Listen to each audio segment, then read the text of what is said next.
순환의 시간을 앞둔 예수님께서 제자들을 데리고 높은 산에 올라가셨습니다. 베드로, 야고보, 요한 이 제자 3인방을 데리고 특별히 올라가셨죠. 산에 오르신 주님은 특별히 기도하셨습니다. 이 기도하셨다는 것이 참 인상적입니다. 자, 그런데 이 기도하시는 중에 예수님의 모습이 변화되었다는 것입니다. 오늘 본문 3절은 예수님의 이런 변모된 모습에 대해 그려주고 있는데 이렇게 말합니다. 그 옷이 광채가 나며 세상에서 빨래하는 자가 그렇게 희게 할 수 없을 만큼 매우 희어졌더라. 이렇게 우리에게 전하고 있습니다. 오늘 성경이 그려주는 이 예수님의 용모는요, 이 천상적인 광채로 얼마나 빛이 나고 또 희어 보였는지 모른다는 것을 우리에게 그려주고 있죠. 여러분, 예수님께서 왜 제자들을 데리고 높은 산으로 올라가셨을까요? 소위 변화산이라고 하는 곳에서 이 제자들이 보는 앞에서 주님이 이렇게 해같이 빛나는 모습으로 변모하신 그 까닭이 뭔가라는 것입니다. 1절 말씀은 여기 있는 사람 중에는 죽기 전에 하나님의 나라가 권능으로 임하는 것을 볼 자들도 있다. 이런 말씀을 주시면서 앞뒤 문맥을 이어주는 그런 말씀의 기능을 보이고 있습니다. 자, 그러니까 이 말씀은 무슨 뜻이 되겠습니까? 하나님의 나라가 이 땅에 권능으로 임하는 모습, 그것이 변화산 사건이라는 것을 은연중에 우리에게 말해주고 있는 것입니다. 베드로 등 세 제자들은 이 변화산에서 하나님 나라의 모습의 일부를 맛보았던 것입니다. 따라서 예수님께서 이 영광의 주님으로 변모하신 첫 번째 이유가 무엇이겠습니까? 바로 이 제자들이 이러한 하나님 나라를 체험하도록 해주기 위함입니다.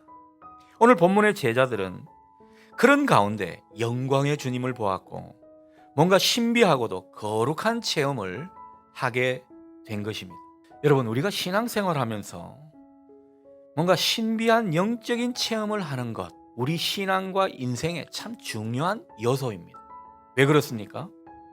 우리 인생을 바꾸게 되고 우리 존재에 급격한 변화를 일으키는 그런 일을 하기 때문입니다.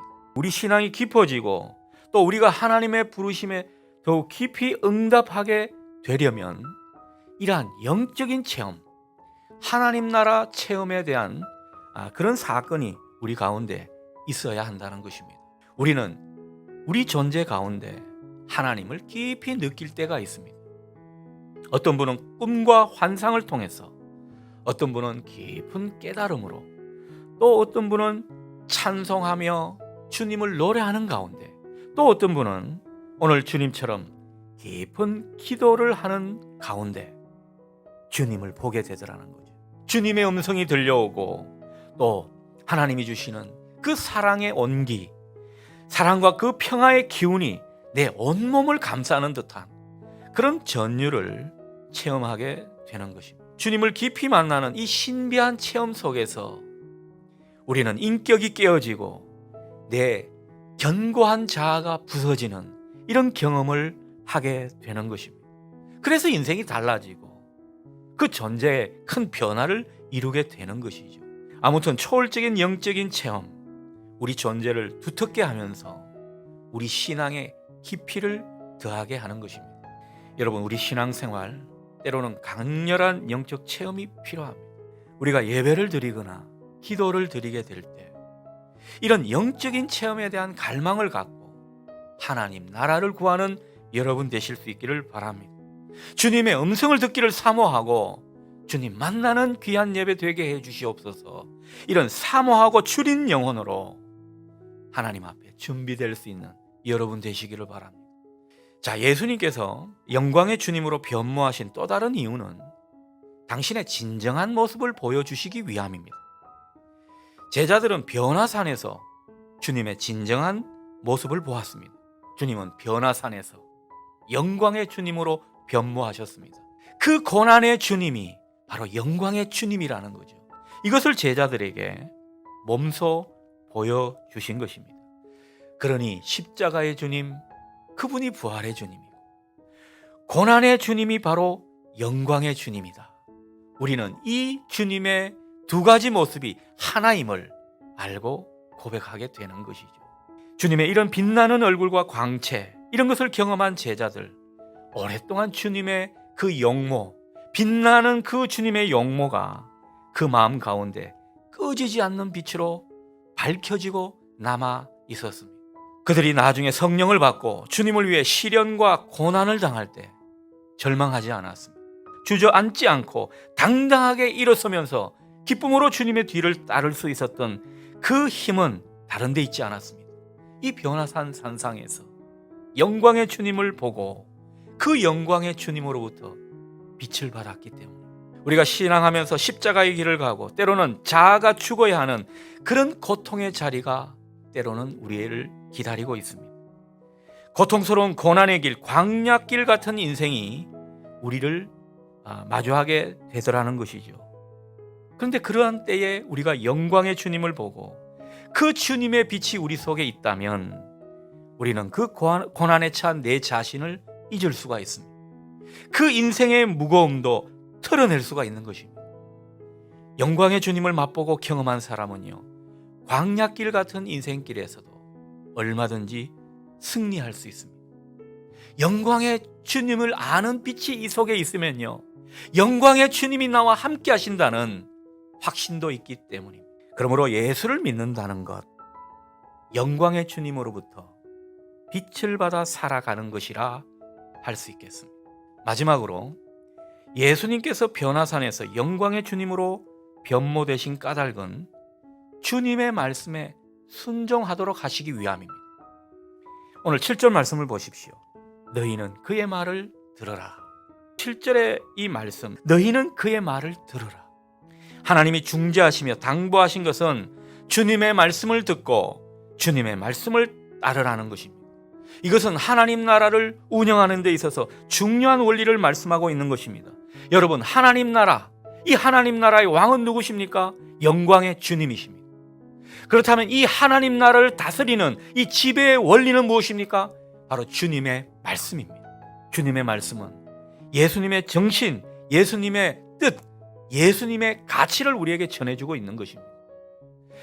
예수님의 그 정신과 가치가 우리 인생 가운데 녹아져서 그것으로 우리가 일을 하고 자녀를 키우고 사업을 하고 주님을 섬기라는 것이죠. 그런데 가만 보면요, 예수님의 가치와 정신이, 그 예수님의 뜻이 우리의 심령과 정신 속에 녹아지지 않은 채 우리는 주님의 일을 하고 사업을 하고 자녀를 키우고 있었던 것인지 모르겠습니다. 여기에 한국교회에 위기가 있었던 것입니다. 하나님이 이 코로나 시기에 이 오랜 기간 동안 우리를 당금질하는 까닭을 여러분 생각하시기를 바랍니다. 주님의 말씀이 우리 존재의 근본이요, 주님의 말씀이 우리 삶의 승리의 공식이라는 것을 뼈저리게 알라는 것이죠. 물론 주님의 음성을 듣고 주님의 말씀대로 따라 사는 것 쉽지 않습니다. 그러나 여러분 분명히 아십시오. 우리가 주님의 음성을 듣고 그의 말씀을 따라 살아가게 되면 거기에는 영광의 주님이 함께 하신다는 사실입니다. 하나님 나라의 부요함과 능력, 그 풍성함과 생명력이 우리에게 비로소 전해지게 되는 것입니다.